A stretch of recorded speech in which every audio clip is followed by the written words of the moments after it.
If you sit there every day knowing you need to study but still procrastinate and find yourself getting nothing done by the end of the day, you might think that you need more study motivation. But this would only last for a day or two. It won't help you build a sustainable habit of getting work done. I'm Salim, I've just finished medical school, but I've spent over 8 years at university studying for my undergrad, postgrad and med school. And I've been exactly where you are, with no motivation to study. But I've got 3 strategies that actually help long term, and they've made it possible for me to get through med school whilst doing everything else that I care about without needing motivation. So the first realization is that you don't need study motivation, you need life motivation. No human is designed to sit there at a desk and study books. Humans are designed to eat, sleep and build relationships, not study. And that's why you get cravings for those things and not studying. So you need to remember that studying is always going to be a means to an end. You don't really get motivated to go to the gym and just lift weights. You get motivated to build your dream body and hit a new personal record. So you don't need study motivation. You need a life goal that motivates you to study when you don't want to. So think about where you want to be in life. Find a dream you can hold on to, whether it's getting your dream job or earning enough money to provide for your family. Because it's very likely that you'll never wake up and want to sit down and study. It's about motivation for life or your dreams that get you to sit down and study when you don't want to. And in a similar way, that long-term goal motivates you because you're chasing a positive outcome, a positive feeling that you would have when you achieve it. And the next strategy applies the same logic but brings it into the present moment. And it's that you don't need study motivation, you need study incentives. To be motivated is to chase something. In the first strategy, it was about chasing something long-term. But you can also give yourself short-term incentives that push you to get work done. The biggest problem people have with motivation is that they just pack out their calendars with endless work and nothing fun. And that's why you work insanely hard for 1 to 2 days, then you burn out and have no motivation. So the key is to give yourself incentives during the day to get work done, to exploit the way our brains seek positive feelings to get through hard things. It's like having to walk up a hill. If there was money on the ground every 10 meters up, you'd probably find it much easier than if you had to go up the hill without any rewards along the way. And it's exactly the same for studying. So give yourself regular breaks once you have accomplished a certain task during the day. And that could be anything you like doing, like watching a show, seeing friends, playing an instrument, literally anything that you actually enjoy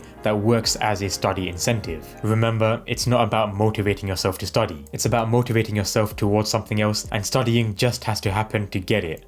Now for a quick update, I'm working on building an online course and community and would highly appreciate your feedback and input. So check out the links in the description. It would help me out a lot if you would provide some feedback in terms of what you find helpful from my videos and what you feel would help even more as part of a course or community. Thank you in advance, and now back to the video. And the final strategy is slightly different, but it's extremely effective. So with this, it's not about an incentive by showing something positive. It's about highlighting the opposite. So when competitive runners do a marathon, they aim to do it in a certain time. But the problem is, if you just started running based on vibes and how you felt, you might actually just go much slower than you need to, and over the marathon you might end up way slower than the time you wanted. This is the same with studying. If you just study at the pace you feel like and based on your motivation, you're probably not going to get nearly as much work done as you actually need to. In marathons, they have a specific way to fix this, to make sure that you'll never fall behind the work that you need to get done. Running along the side of a route, they have paces that run at a certain speed that would achieve a certain marathon time. This gives everyone a specific pace for the speed of work they need to do. That way, whilst people are running, they just stick to the pace they see and don't need to think about it, and that can guarantee that they'll make the time they wanted. So you don't need study motivation, you need a study pace. So the way to work out the speed of studying you need to do to achieve your goal is to work backwards. Find out what you need to study before your exam or whatever deadline it is, and then work out how much work you need to do per day to get it done. So if you need to do 10,000 questions to finish the question bank, that's 100 questions over the next 100 days. If you didn't work out the study pace you need, you might completely miss that goal. When you know that you need to study at least this amount of work per day, you know you can't slack off, because otherwise you won't achieve that long-term goal. So it shows you something to be scared of and makes sure that you won't stay behind. So these 3 strategies are incredibly valuable for work without studying motivation, but using motivation towards other things to push through studying. But pushing through studying is hard, and it's going to be hard even when you use these techniques. So in this video here, I talk about how to actually make studying easy so that you can always sit down to study when you need to. So click the video to learn more.